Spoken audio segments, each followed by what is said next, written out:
Olá pessoal, tudo bem com vocês? Eu sou o professor Rodrigo Storck e hoje teremos uma aula sobre potencial de ação. Aproveitem para se inscrever no canal e compartilhar o vídeo. Vamos à aula!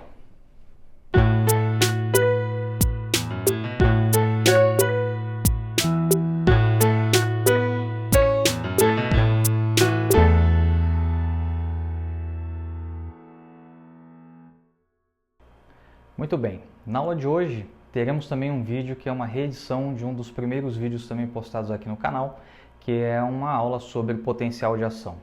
Como todos nós sabemos, potencial de ação é uma das principais formas de comunicação que nós temos entre as estruturas no nosso organismo, né? A comunicação entre as nossas células, a comunicação entre sistemas distintos, elas acontecem por meio de potenciais de ação, né? Então, é uma representação de atividade elétrica, tá? Que, por conseguinte, representa aí meios de comunicação e de interação entre células, tecidos e sistemas de modo geral. Tá? Como é que esse potencial de ação ocorre? A gente sabe que a concentração iônica fora da célula ela é um pouquinho diferente da concentração iônica que nós temos dentro da célula. Principalmente em relação à concentração das suas cargas próximas à membrana. No meio interno, no meio intracelular, próximo à membrana celular, pelo meio intracelular, nós temos uma concentração maior de cargas negativas. E no meio externo, próximo à membrana celular, nós temos uma concentração maior de cargas positivas. Então, quando nós temos uma célula em repouso e a membrana não é perturbada, nós temos um equilíbrio elétrico, né, nessa membrana. E a gente diz que ali existe um potencial em repouso. Acontece que essa membrana ela pode ser perturbada, essa célula pode ser perturbada ao ponto de tirar do repouso esse potencial e colocá-lo em ação. E, portanto, passamos a chamar então de potencial de ação, que é a transmissão, a geração e a transmissão de energia elétrica através da membrana celular. Tá? É o famoso evento da bioeletrogênese, que é a geração da energia elétrica biologicamente entendível, digamos assim, entre os seus componentes. Tá? Então, vamos imaginar aqui essa representação gráfica, tá? Com eixo Y aqui com a voltagem em milivolt e o eixo X representando o tempo em milissegundos. Tá? Se nós partirmos aqui de menos 70, que normalmente, na maioria das células, normalmente fica em torno de menos 60, menos 70 milivolts, né? O potencial em repouso. Tá? Se por acaso começa a haver algum estímulo na célula, alguma perturbação, alguns canais na sua membrana se abrem, permitindo então que íons transitem através dessa membrana. E aí a gente tem, na maioria das vezes, a gente vai ter entrada de íons sódio e saída de íons potássio. Tá? Um ponto muito importante é a gente saber que a abertura desses canais, os canais específicos para o sódio e os canais específicos para o potássio, eles funcionam de maneira similar, no entanto, a abertura e o fechamento acontece com velocidades diferentes. E a gente chama isso tecnicamente de condutância. A gente diz que a condutância do sódio é maior do que a condutância do potássio, ou seja, quando ambos os canais são estimulados a abrir, os de sódio conseguem abrir mais rápido do que os de potássio. Portanto, o sódio consegue transitar por esses canais de forma muito mais rápida do que o potássio nos seus canais, porque o sódio, a abertura dos canais de sódio, essa abertura ela é mais rápida do que a abertura dos canais de potássio. Tá? Esse é um ponto importante para a gente entender esse funcionamento aqui.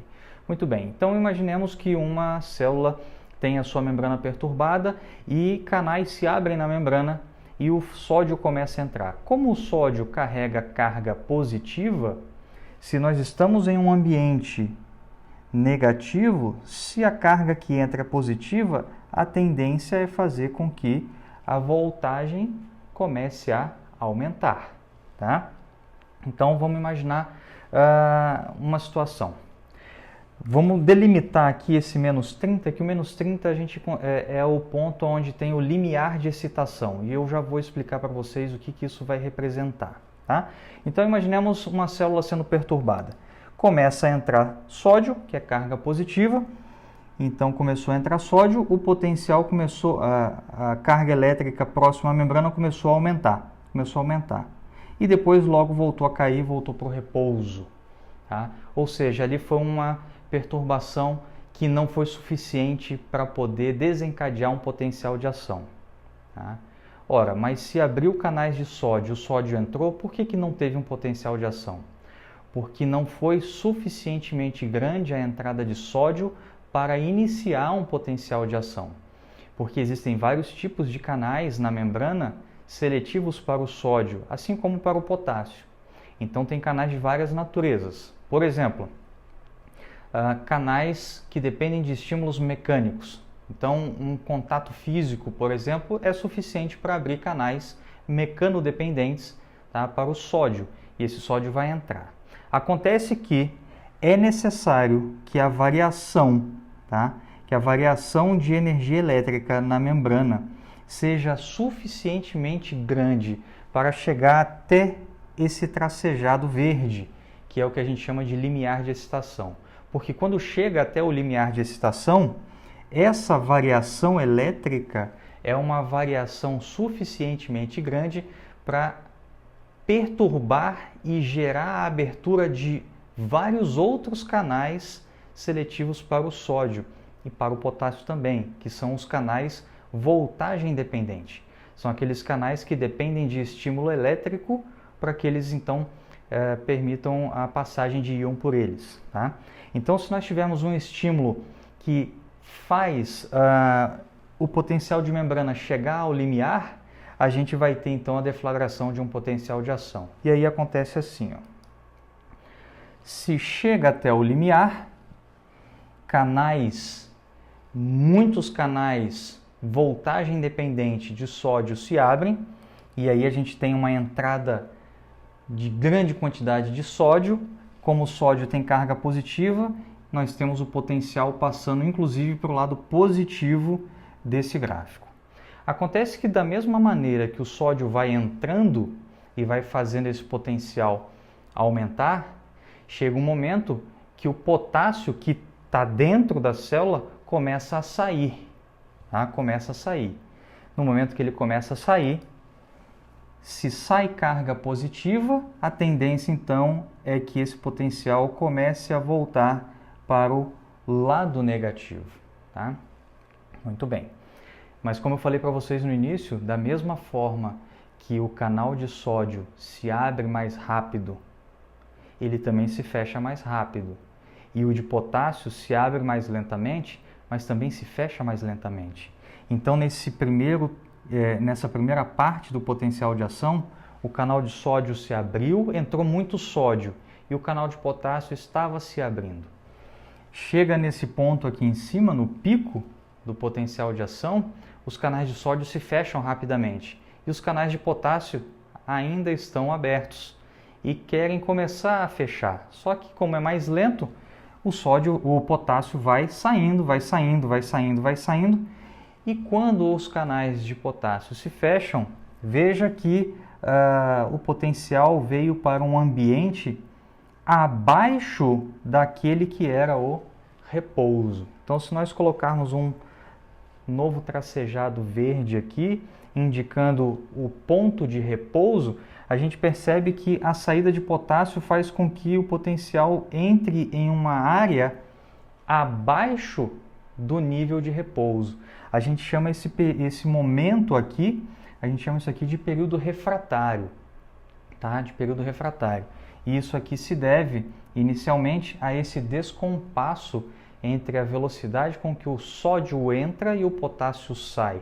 Tá? Acaba dando uma desorganizada nas cargas elétricas. Tá?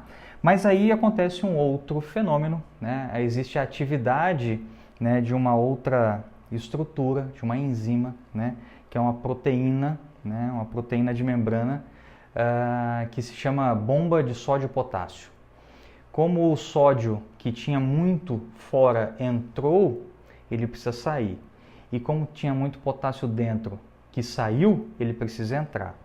E como esse movimento agora ele precisa acontecer contra um gradiente de concentração, precisaremos aqui enxergar um mecanismo de transporte ativo desses íons. Esse mecanismo ativo é feito por meio da bomba de sódio e potássio.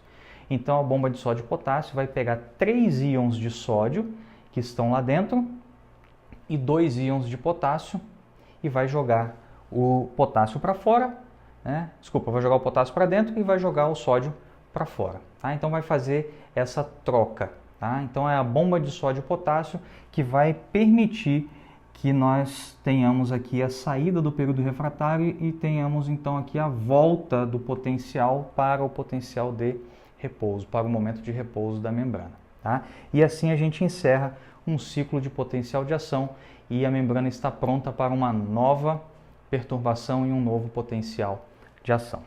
Tá bom? Gostaram do vídeo? Dê o seu like e deixe seus comentários. Isso é muito importante para mim. Aproveite e assista os outros vídeos do canal.